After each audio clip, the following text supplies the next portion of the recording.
everyone and welcome back to SK Manikis and we're back again with another video and आज है JEE Main 2023 का examination. In fact it is not आज but it was rather yesterday 31st January को ये examination था and I recently got the question paper but again to notify कि this is memory based. Still no problem, we'll try to solve some question and as always हम लोग इसके difficulty level को evaluate करने की कोशिश करेंगे. Again it is not possible कि completely इसे evaluate किया जाए by solving just the first few questions, लेकिन we'll just try to do so at least. जैसे considering कि जो 24th January को examination हुआ था उसकी जो difficulty level थी it was again easy.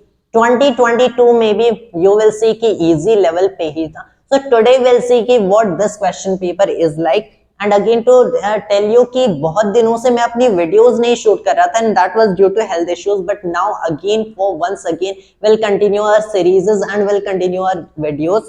So यहाँ पे हम लोग start करते हैं physics का section obviously that's my field. तो यहाँ पे start करते हैं. जो पहला question मुझे दिख रहा है this seems a completely theoretical question. तो we won't bother ourselves with that. हम लोग next सीधे numericals पे move करते हैं. पहला तो complete theoretical है. So here for the first question of the video, we'll see कि during an adiabatic process performed on a diatomic gas, 725 joule of work is done on the gas. The change in internal energy of the gas is equal to. ये जो question है यहाँ पे if you try to see, ये जो term लिखा है adiabatic, ये जो प्रोसेस हो रहा है this is an adiabatic process and हमें बस इसी वर्ड पे ही फोकस करना है. इसका मतलब क्या, यहाँ पे कोई हीट ट्रांसफर नहीं हो रहा है. अब इसका मतलब ये नहीं है कि बॉडी की या फिर गैस की टेम्परेचर या फिर समहाउ स्टेट चेंज नहीं कर रही है या फिर इसकी इंटरनल एनर्जी चेंज नहीं कर रही है. इंटरनल एनर्जी अभी भी चेंज करी, क्यों? क्योंकि इस गैस पे 725 जूल अमाउंट का वर्क हुआ है. तो यहाँ पे बेसिकली दो तरीके होते हैं किसी भी सिस्टम की, किसी भी गैस की इंटरनल एनर्जी को चेंज करने का. आप या तो उसमें हीट ट्रांसफर करो या फिर उससे हीट एक्सट्रैक्ट करो या फिर आप बेसिकली उससे वर्क करो उस ऑब्जेक्ट पे या फिर उस सिस्टम पे या फिर उस गैस पे, as you can see in this particular scenario, या फिर वो किसी दूसरे सिस्टम पे वर्क करेगा. तो यहाँ पे इंटरनल एनर्जी का कुछ चेंज होता है. लेकिन अडायाबैटिक प्रोसेस लिखा है, क्लियर मीनिंग है कि यहाँ पे कोई हीट ट्रांसफर नहीं हो रही है, हीट ट्रांसफर नहीं हो रही है. So only way to change the internal energy is to work. तो यहाँ पे जो इंटरनल एनर्जी में चेंज होगा उतना ही होगा जितना इस सिस्टम ने या फिर इस सिस्टम पे वर्क हुआ है. कितना हुआ है? 725 joule. Just basic first law of thermodynamics use किया and it just goes on so smooth कि हमारा आंसर ऑलरेडी आ गया. तो एज वी कैन सी यहाँ पे we can match the option. Second जो ऑप्शन है 725 जूल का, दैट इज करेक्ट. तो पहला आंसर बहुत ही इजीली आ गया. Let's consider the next question. तो here is it, two balls are projected with equal speed 40 meter per second, one at an angle of 30 degree and other at 60 degree with horizontal. Find the ratio of maximum heights of both the balls. तो यहाँ पे आपने क्या देखा कि यहाँ पे initial speed तो 40 मीटर पर सेकेंड फिक्स्ड है. दो बॉल को प्रोजेक्ट किया गया, पहला 30 डिग्री, दूसरा 60 डिग्री. 30 एंड 60, इसका मतलब क्या कि अगर आपने दोनों को सेम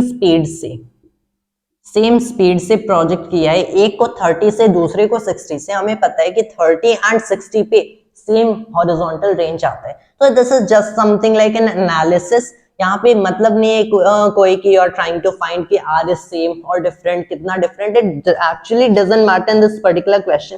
क्या बताने exactly ratio of maximum heights बताने, but it is something like an analysis कि ये स्पेशल काइंड के नंबर्स गिवन है कि 40 मीटर पर सेकंड पे, just leave that aside for a moment.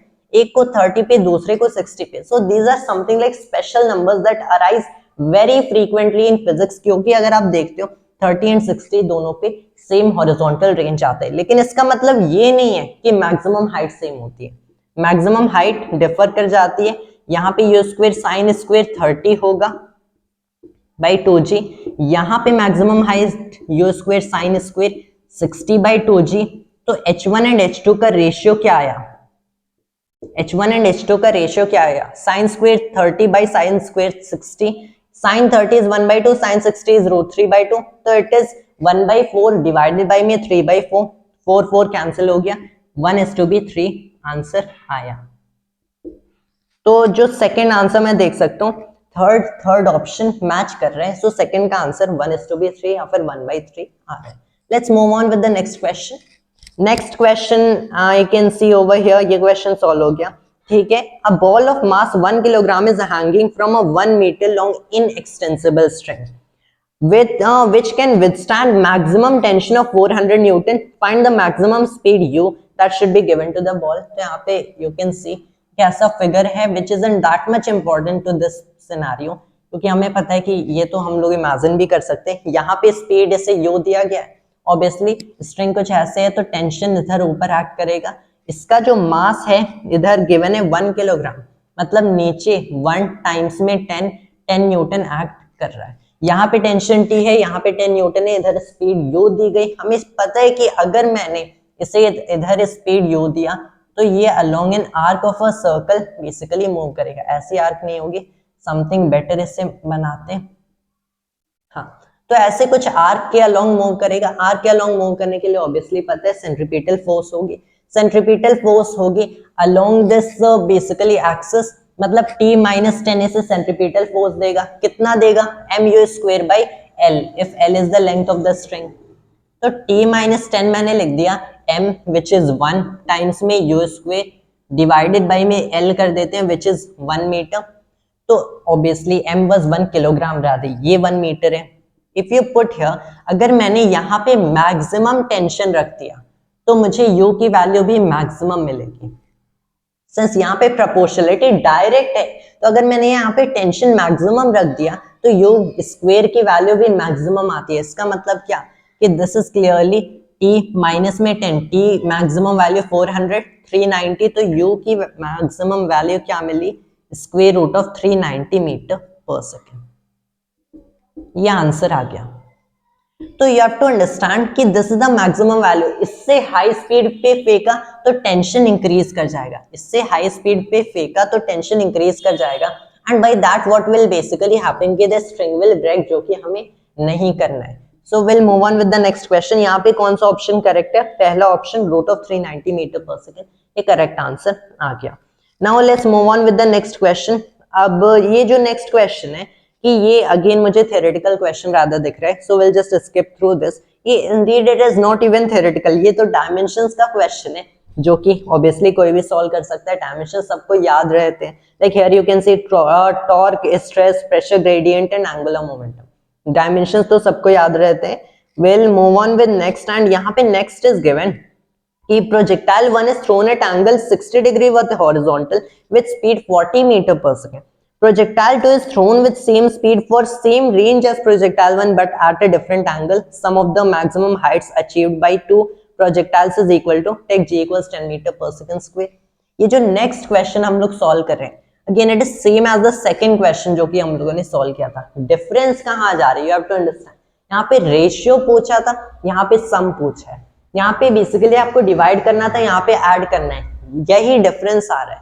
अब बेसिकली रेशियो तो हम लोगों ने निकाल लिया था, तो सम भी बहुत इजीली निकालेंगे। कैसे पता चला इट इज सेम? पहली बात क्वेश्चन में मेंशन्ड है 40 मीटर/सेकंड से फेंका, यहाँ पे 40 मीटर/सेकंड। और क्या यहाँ पे गिवन है कि एक प्रोजेक्टाइल को 60 डिग्री पे फेंका था, यहाँ पे 60 डिग्री। ये 30 डिग्री नहीं मेंशन्ड है, लेकिन ये बताया गया है कि दोनों प्रोजेक्टाइल्स के लिए हॉरिजॉन्टल रेंज सेम है।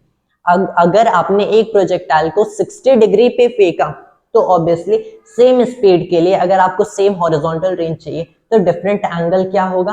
30 डिग्री पे भी वही हॉरिजॉन्टल रेंज आता है। तो बहुत बार क्वेश्चन होता है, अगर आपने उसे प्रॉपर्ली एनालाइज किया है तो वहां पे इट इज वेरी बेनिफिशियल। यहाँ पे वैसा हॉरिजॉन्टल रेंज दोनों के लिए सेम है। It didn't matter in this वाला क्वेश्चन वेरी मच, लेकिन as we analysed it and हमें नेक्स्ट क्वेश्चन में instantly we can get a hint कि यहाँ पे आर सेम बताया गया है, so we are getting these two factors. तीसरा फैक्टर मस्ट बी दिस कि जो θ1 होगा it will be 30 degree, as simple as that. यहाँ पे क्या करना है? सीधे H1 H2 को ऐड करना है। H1 प्लस H2 निकालेंगे, so how will we do so? ये हो गया u² sin² 30 बाई में 2g प्लस हो गया u² sin² 60/2g।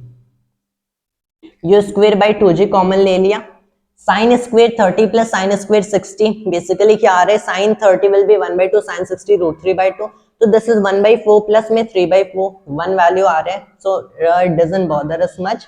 अब u की वैल्यू 40 गिवन है, सो इट इज 1600 आ गया, डिवाइडेड बाय में देख लें, सो it is 20, so it's coming out to be 80 meter is the sum of their maximum heights.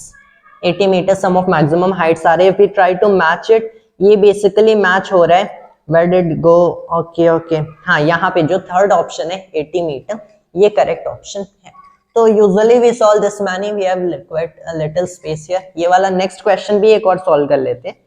तो नेक्स्ट क्वेश्चन देख लेते हैं। A body has weight capital W on the surface of earth, find the weight at a height 9 times the radius of the earth. यहाँ पे जिस height पे अब body को रखा गया, इनिशियली अर्थ पे रखा गया, क्या वेट मेजर हुआ, कैपिटल W। फिर हम लोगों ने इसे eight a height from surface of अर्थ किस हाइट पे ले गए, 9 टाइम्स रेडियस ऑफ अर्थ पे ले गए। एंड अब हमसे क्या पूछा है, अब पूछा गया है what is the weight of this body. Options में obviously in terms of capital W के बने। कैसे करेंगे, इससे हम लोग एक्सेलरेशन ड्यू टू ग्रेविटी से करते हैं।